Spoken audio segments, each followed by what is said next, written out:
What should you do with your 401k? That's the question of the day for our Your Money segment. And joining us, as usual, here in studio is Colin Evans with Evans Financial Group. And Colin, we asked the question. I know you got the answers. We do. You know, this was a really common one.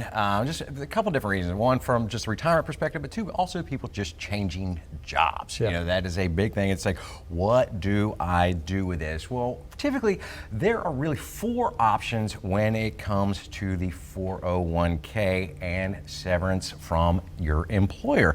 The first one is the most common one we see is rolling this over into a traditional IRA. This is kind of like moving from like-kind bucket to another like-kind bucket, so we're not having to pay taxes just yet. We're kind of keeping everything the same. However, when they go into the IRA, they actually go into an open world just on the investment side. They kind of are opened up to everything. As apparently, 401ks are really limited. They have just a kind of a few selection of what you're allowed to put your money into based off of what the employer chooses. The second option that's out there is in the event that, say he or she are going to actually go to another place of employment or a new place of work, they have the option to roll that into a new 401k with the new employer. However, one of the biggest things is not all 401ks are created equal, so you might want to double check with the new plan if that is something you're going to look at to see if they have same or similar type investments.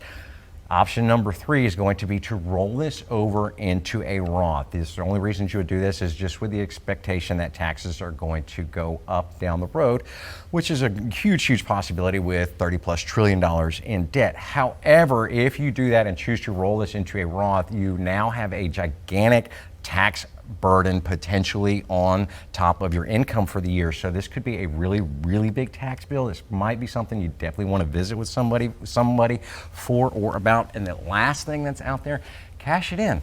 And this one, we don't recommend at all. This one could be a bad thing, especially if your age, if you're pre-59 and a half. This has got a tax issue. There's going to be a penalty issue as well from Uncle Sam.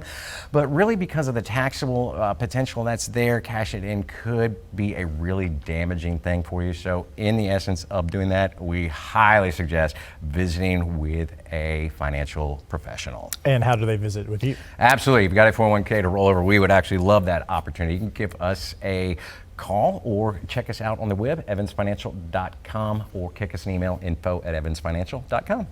On fire as always, and Skip has more on the heat.